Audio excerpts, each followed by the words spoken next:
and true. We love the rhythm so nice. Sing up when the Holy Ghost is moving. The months go and shut up. He's a perfecter, he's a protector. In a trouble, he's a defender. We greet you all in the name of our Lord Jesus Christ, who is our Lord and Savior. We welcome you to our Kate Church GOM YouTube channel for our Real Talk Show. And today we have our Teens Department representatives and also the Youth Department representatives. And we felt that we need to get in touch with our young people to know how they are coping and how their lives are during this pandemic of coronavirus. And our topic of discussion today will be effects of COVID-19 pandemic on teens and youths. I will be your host, Teacher Kate Kimani, and I've got with me the panelists who are representing both departments. You're most welcome to our discussion of today. Relax and let us have a very candid talk on how our lives have been affected by the pandemic. We all found ourselves in new times, and our routines were changed. Schools were closed, churches too were closed, jobs and businesses were affected in one way or the other. And so kindly I would want to address the youngest in our group, that's the Teens Department. How are you coping? The schools are closed. You left school in March. Now we are almost in July. Margaret, how has it been for you? It has been very tough, because even when you are at home in the house, our parents even are telling us no going outside, you have to stay inside until evening, so you're just moving in. So you just have to cope up, because you just stay, you go to your room, you read books, you watch, sleep, you wake up, just like that. It's very hard. Right, that's Margaret. Ryan, how has it been? I think we have to cope with the situation. Personally, I'm coping very well because as a team, okay, we understand that this thing it will come to an end, but things are tough because we are used to having fun, moving around with our friends, but now things are so uptight that we have to stay at home. All right, that's the teens. What about our youth? WANJA, how has it been? To be honest, we are very coping. Personally, I'm very coping. I was supposed to finish my university, going to do my last exam, and that is to be dated for now, and I was supposed to graduate in December, so I still don't know how that's going to go. It's very difficult because the plan was to finish campus and then get into the job market, and currently the job market is very unstable. Yeah. So we just trust in God and going and doing every day at a time. Wow, yeah. That's nice. So, Peter, what's your attitude? Having heard what is happening with the teens, with the youths, some might even think that we are barely coping. Yeah. What has been your attitude towards the pandemic? So, I guess the best public policy that a country can have on the young people, it's that thing of going to school, because it's a tool to create skills for the young people when they are in that school environment. But that at this given time, you see that they are at home, and the thing to do with homeschooling, it's a shock actually to most parents, because they don't understand how things are done actually. And getting into the online conversation and online assessment, there's a lot of trial and errors for parents and for teachers and schools, and it's becoming so hard because it's something that they were not used to. Yeah, so the pandemic is a bit, it has brought a lot of uncertainty. A lot of uncertainties indeed, a lot of uncharted waters that we are all finding ourselves in. And the fact that we are all home, the parents, the children, most of the time we are home, For the parents there are those who even took early retirement, there are those who are entrenched, there are those who lost completely their source of income. The children are also home. And this brings me to the perspective of our relationships with our parents and our guardians back home. Joy, kindly, as a youth who is working and working from home, how has it been for you, having to spend most of your time at home and with your parents? I'd say it's something new because you're used to waking up. What I know is I work in an office, but now with the current situation, I'm either at home or I'm either in the office or trying not to expose myself here. But I think it's also difficult for some of our elder colleagues who have been in the work environment longer because they are used to, they are the 8 a.m. to 5 p.m. people. For us, young people in the industry, I think we are able to adapt because we are still getting to understand how it works. But for them, even when you listen to them speak, they are scared, because employers currently, of course, they don't have the same amount of income that was coming in before Corona, and they're looking at possibilities of them being the first people being let go, or as it's uncertain for all of us, even for us young people, because they might decide we'll have to keep these guys who have more experience and let these others go here. So it's a struggle physically, mentally. People are having thoughts run through their minds all day, because they don't know what the next step for the government or the employers will be. So it's kind of tough, but vile watu nasema tunapambana na hali yetu. Lazima tu wapambane na hali yao, and I loved what Njoroge said, that it's almost our new normal. Even as we believe God that at some point the virus will be behind us, we just have to cope with life as it is, and it has presented itself to us. The teens. Margaret, I know you're speaking on behalf of yourself and on behalf of your fellow teens. Uko home na wazazi, almost most of your time you are home. And in my interactions with parents and my fellow parents, being a parent myself, there's that issue of some laxity, the teenagers at home, mtu anataka kukaa tu, kulala, hataki kufanya kazi, and mom is there insisting, no, you got to do this, we have to help one another. How has it been? And not only on your part, I know you interact with your fellow teenagers in one way or the other. How are they coping with their parents at home? For me, it has been very easy. It's not that tough. Because my mom used to tell me that it is on you, it's up to you. And you can just arrange. But she's just like tough. So she has to say, tomorrow you're looking up at this time. But if you want, you can do it.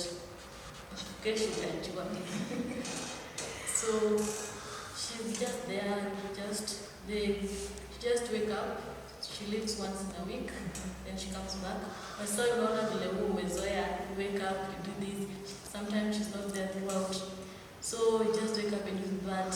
You do your own things. Sometimes you dance, but you scream, you be out because nobody's watching. But now she's there, they are sleeping, or they are watching. So they are telling you, you're a candidate, you're this, you are in school, so you have to go and do this. So when they are not there, sometimes unasema, mama yuko wacha nile niibeti ili watch. So it's yako, ukienda tu shike yuko unakwambia, naona nimeweka nini yangu natoa. So you just move. So it's tough for each one of us, but kitu imekuja, so we have to cope up with it. No soon it will go, but we don't know the day and the time. So got up, but Right, thank you. Ryan, what are possible, in your own perspective, what do you think would be the areas of conflict now that tuko home na wazazi? Most of our, maybe for those of us who have the elder siblings than us, like akina Joy who are home, working from home. Sisi tuko huko, we want to watch and catch up with 1 or 2 series kwa TV. What are some of the possible areas of conflicts that we may find ourselves, either with our parents or with our siblings? Okay, first of all, if you're in boarding school, most of the time spend with your friends and teachers, but mostly with your friends. So you're free to express yourself. Now in this situation we're at home, where if you don't have a bigger brother or a bigger sister who you can tell, the only person you can tell is your parents. So sometimes you can find that it's the way you approach your parents, because I may tell them in a way that will provoke them, and I may tell them in a way that will make them feel this guy knows what he's doing. But mostly the conflict will come between the time you're using to study, because right now we are studying from home, which is, I'll tell you, it's hard. It's hard, it's really hard. But it all depends on you and how you will be with your parents or how you will talk to them. Good. Anything you want to add on that one? Areas of conflicts with our parents. Go home, like you were expecting to graduate very soon. Routines have been changed. So all of us at some point, both parents and young people, we have things we are processing. What are some of those areas of conflicts that young people, and especially even the young adults like you, who are almost getting out of school, going into the job market, or even those who are working, what are some of the possible areas of conflicts? Okay, so I think mine is a bit different, because my areas of conflicts are not how to manage my studies, because right now I'm not doing that much studying, unfortunately. I think I've really forgotten a lot of things. But my area of conflict right now is looking for work. You know, like I've had I think 2 interviews, yeah, and I had to go, and it's during this time. So my mom was like, "Do you really need that job?" I really do need the job. Yeah. There's another one for online, doing online work, and there was something that was needed. And I had to ask my dad for it, and he was still like, but you see, the thing is, I'm going to go back to school for like a month. It's probably 2 weeks and I'm done. So I have to start thinking of that. But during this time, it's my parent is still saying, so that's the area of conflict for me. You know, it's a bit different, but that's my personal experience.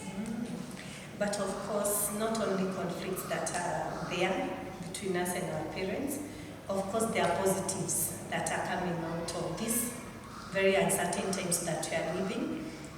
We can't lack a few positives that have been born out of this time that we are spending so much time together as a family, and as siblings, we find ourselves, we are home most of the time.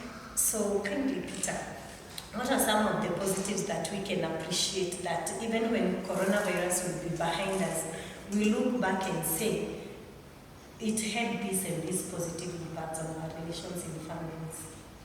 Yeah, there's always a miracle in the middle of the furnace. I believe so. And so I will talk of my personal experience from the people I interact with. And most of my friends that who were schooling me back then in the university, they ended up doing online work, academic work, writing articles for students who are abroad in platforms like Fiverr and Upwork. That's what they do.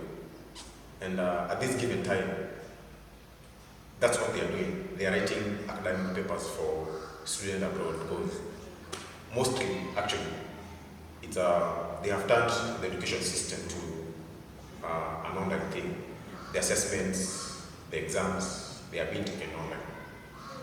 So the workload is a lot, actually, at this given academic time, because they are so much advanced, those countries.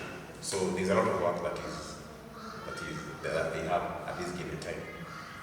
So there's positives and negatives of this academic, academic season. And from my own experience, it has been positive somehow, because I used to work for a company called Masomo Digital Hub, where I'm the director of that company. And the company entails, career guide for students. Usually distribute career guide, give career guides for students in terms of courses, what do all these courses entail as they transition from high school tertiary institutions. But you see there's no school. There's no schooling. So we have shifted to, editing and taking videos for organizations and churches. It's about adjusting with the current situation. Yeah. The key word there, adjusting to the situation.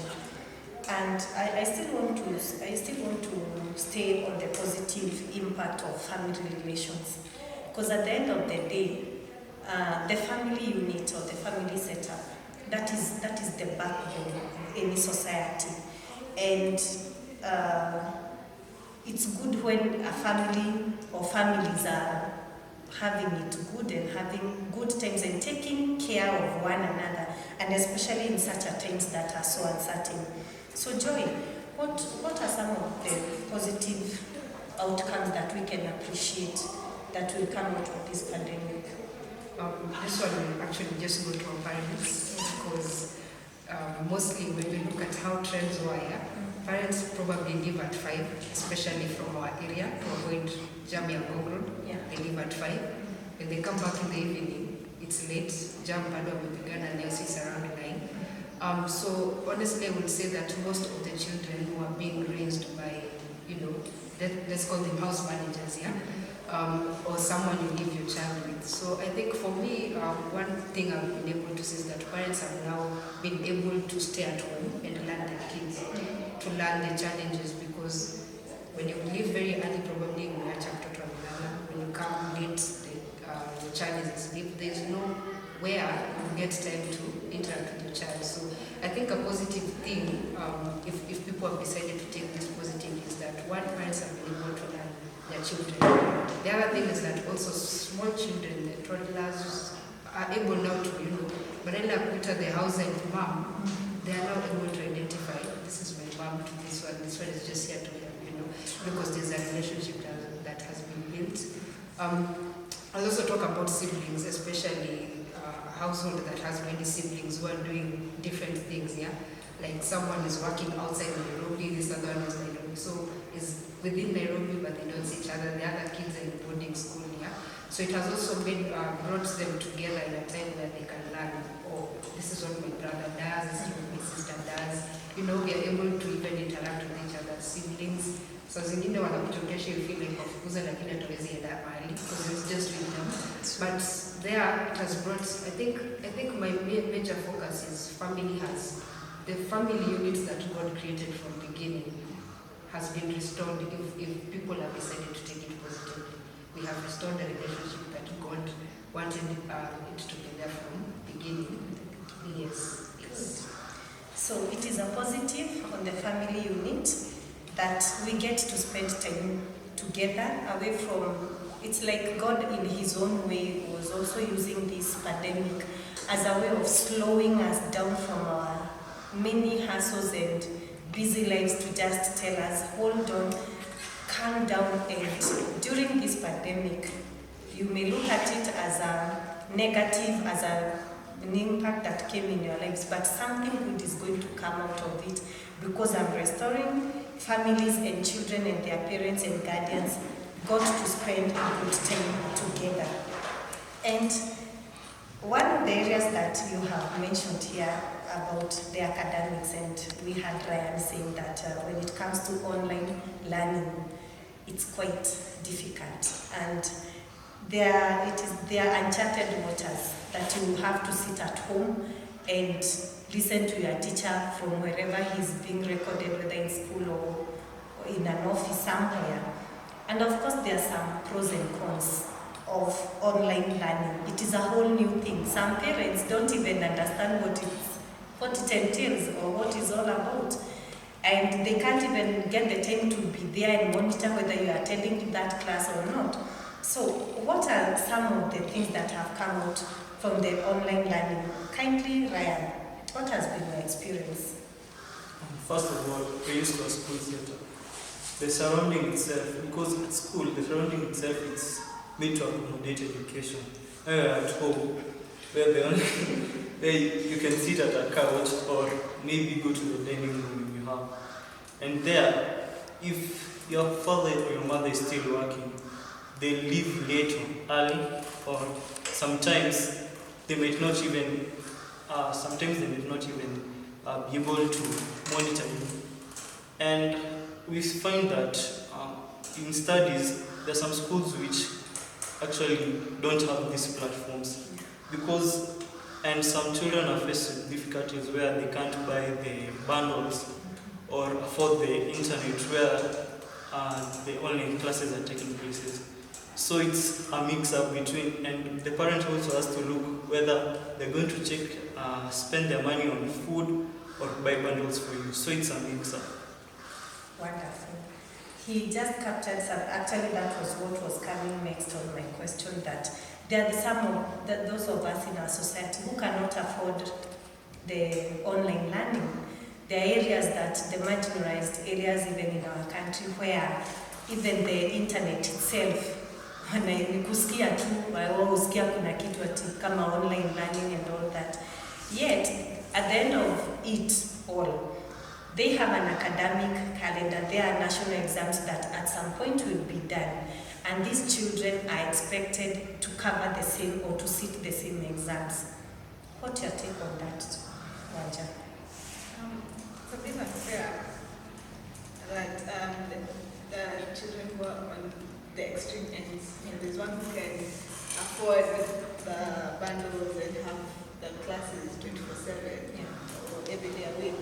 There's one who, since atoke shule, that's the last time. Yeah, that's the last time she or he has seen school. It's a bit unfair, but I feel like there's nothing much we can do about it.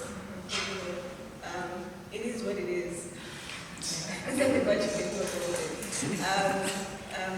For children who are not able to afford the online learning, I feel like they should take advantage of their textbooks if they have siblings around, because that's a bit helpful instead of just staying there and waiting on God or like waiting until the next time you go to school, who knows when it is. I feel like that's what I have.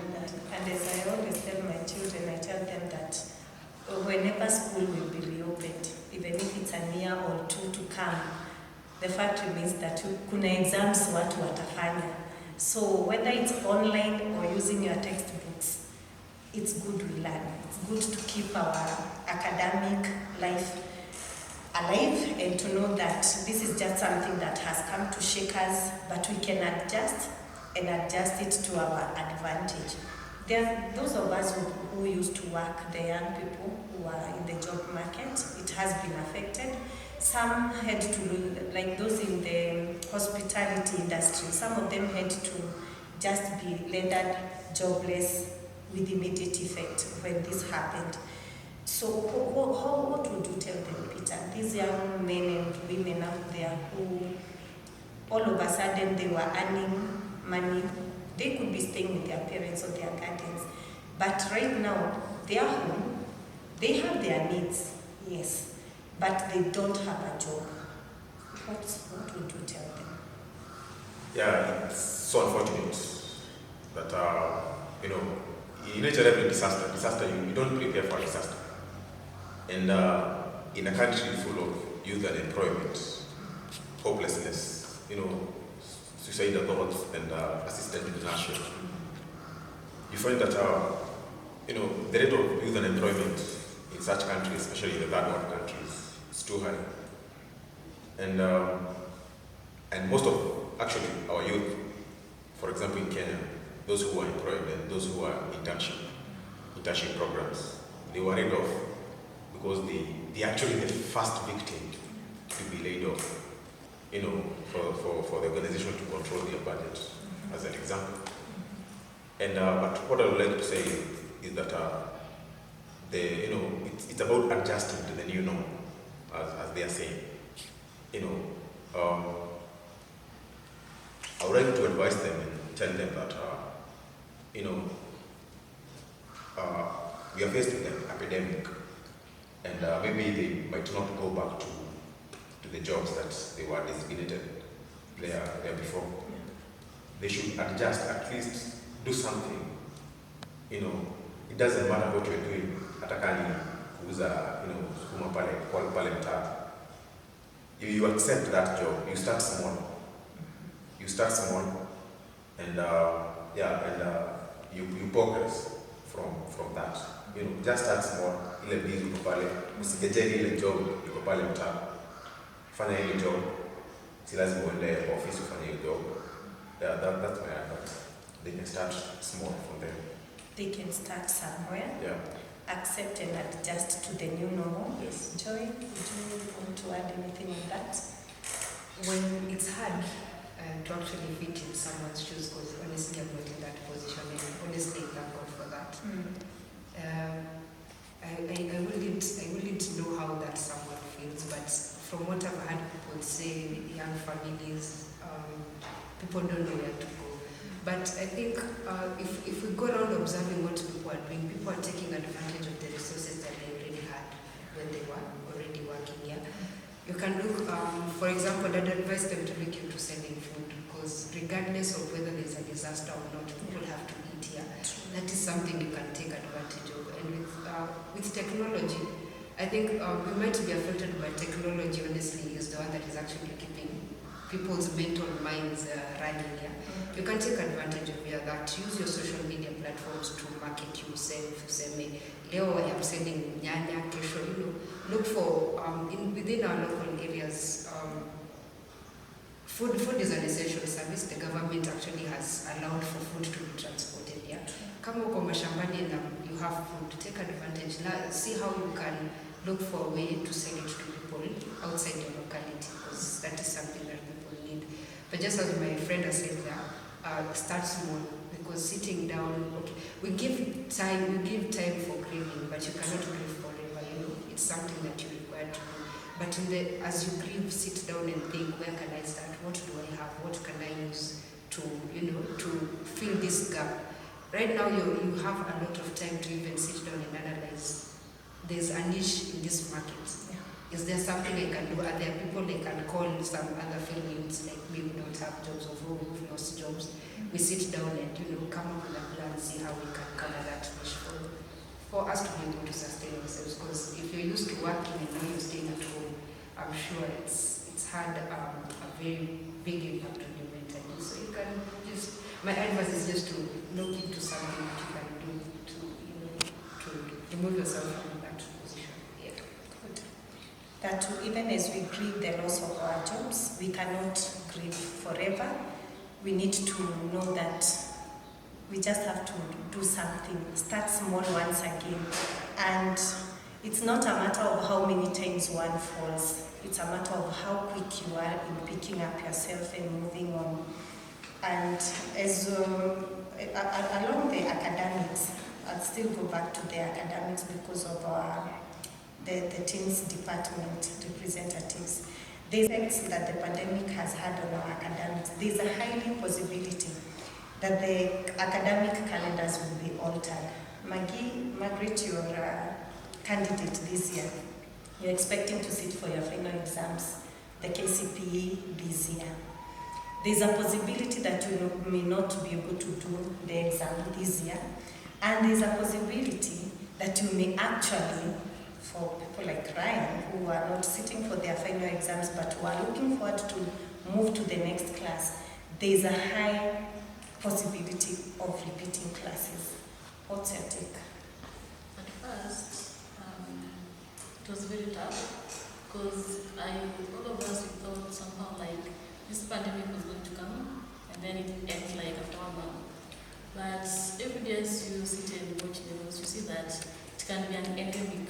So when I heard the president or the Ministry of Health saying that we might not go back to school as soon, or candidates will have to do the exams next time, and then when they drew back to Kenyans and then asked them, what should they do? So they were saying that maybe candidates to go back to school. As for me, I said that kama candidates wageenda shule na wao wafanye mtihani. Now when you're going next year wakusoma, how will they go back to the next classes? So as for me, I just accept it, and it's very tough with it because all of us, you say now, nafanya KCP, KCC, for fours. Yeah. So next year you are saying like 2021, I'm joining another level. But since it came, nobody knew that. I took what I do. So for me, I accept it because it's not my way, and everything happens for a reason. So I could like, I'm a we are Christians. Yeah. I believe that mazuri yatatokea. Na as we go back to school next time, I know we'll be well. Good.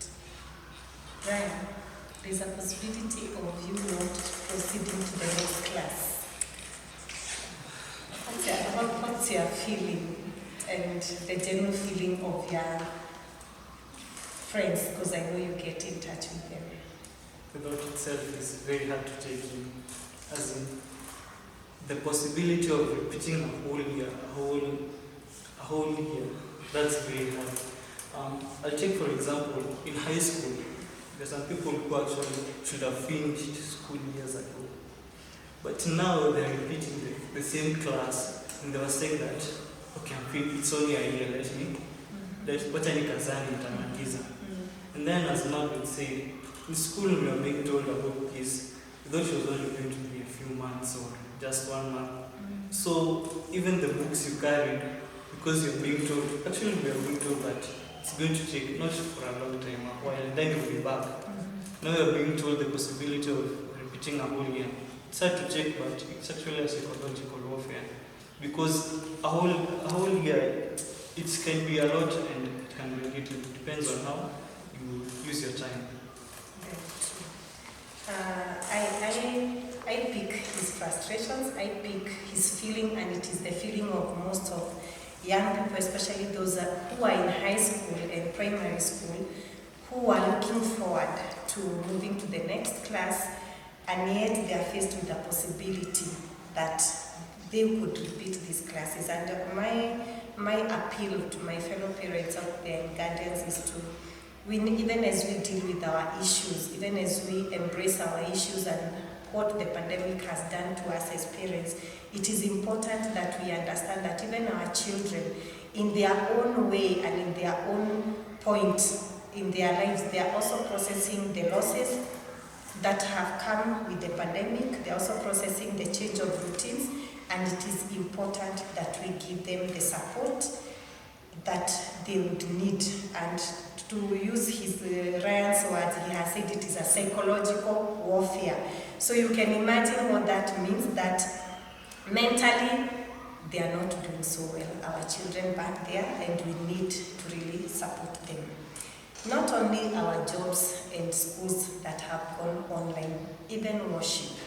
We can't meet, we can't congregate in church as we knew it, and we have found ourselves having to worship online. And this one I want, all of us, we are Christians, I need to hear very briefly, how has it been? Do you even follow these lessons? Okay, I can start. For me, yeah, I actually want to answer your question. Yes, I do follow. It's a normal service to us in the house. It's a normal service. So for us, I can say it's something that we've taken up. It's actually, it's a new experience. Just like we say, things are changing, things are not the way we used to. When I'm not at home, of course, mom calls me, umefuata service? I'm like, yeah, I watch the service. But I think, if I look at it honestly, I think our children, Sunday school children, are affected, yeah? Because a friend of mine has a 4-year-old, and every Sunday, the child anamkanga anaambia mume yake, nipeleke Sunday school. Sasa unajua the mother there's no Sunday school tutafanya. So I think they're used to that, you know, children and other children playing for them every Sunday school. I think for them they're affected. For us, at least we are able to understand for them kumwambia actually mchungaji anahubiri yeye anataka kuona Nickelodeon kwa TV, it's difficult for them. Ama YouTube Kids, it's something different for them. So yeah, I think either way, regardless, we'll have to still stick to the new normal and adjust. Vile vitu tunakuja tu will try to follow. Ryan, your take on online worship? Okay. We're used to waking up early. Personally, we're used to waking up early and going to church. Now, the only time we can worship is if you have free time and you go to YouTube, you look up and see what they were talking previously. But I think personally for us, we've incorporated some new things because before the pandemic, we used to tell each other good night, leave, or menda kulala. But nowadays, we set up time each and every evening before we go to sleep. One gives the song, another tells the sermon, and another prays. Now, actually that has brought unity, and then you feel like you're having a mini Sunday every day before you go to bed. Yeah. Probably that is something that most families would adopt, a situation whereby you have a family worship moment, lest the young ones forget the songs and the verses that they were used to read and to recite in church. That is something that we can do. Wanja, something to add on worshiping online? To be honest, I'm loving it. Apart from missing the interaction in church and with your friends and with peers, I do a lot of online worshiping, quote unquote, because I watch a lot of online churches. So this has given me time to even know others, you know. So I'm loving it. Plus now at least my parents know what online church is, right, guys? I'm just kidding. They knew, but now they are embracing it more and more. Yeah. So yeah, I think we should do this even after this. Yeah, for people who live by and you can't go to church, just switch on just watch and watch. Yeah. Margaret, how has it been? Do you follow the services? Yeah, I follow because first I'm not a fan of preachings, but because I'm fan of music.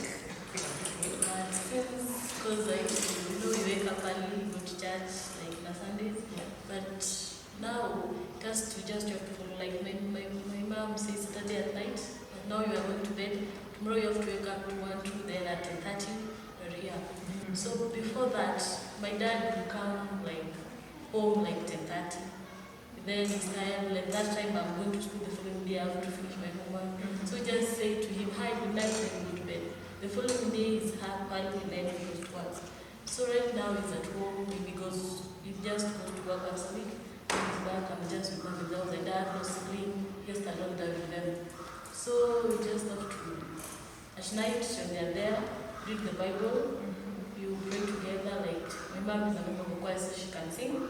So she sings, my dad talk to me. Then after that, we pray, we go to bed. The following day, you read the Bible. So it has been a good change because I've been close to them, both spiritually and mentally, because they mentor me very well. And yeah, worship at home is very well.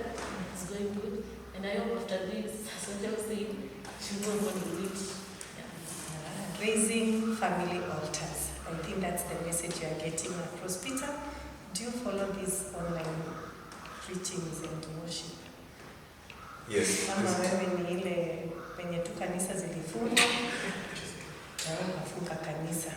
Yeah, I've been following, and I think as a country, it was a wake-up call actually, because we actually were a fifth generation, and the government have done a lot actually in the internet connectivity.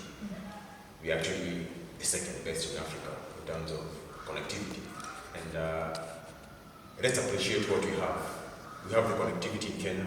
We actually go into the 5G, connectivity, and it was actually a wake-up call for the country, so that we can shift from traditional kind of viewership to the online based platform. But it has been a challenge somehow, because from my own experience, I used to interact with my niece and namwambia Kate chini sasa ni Sunday school. And ananiambia but hatuko church.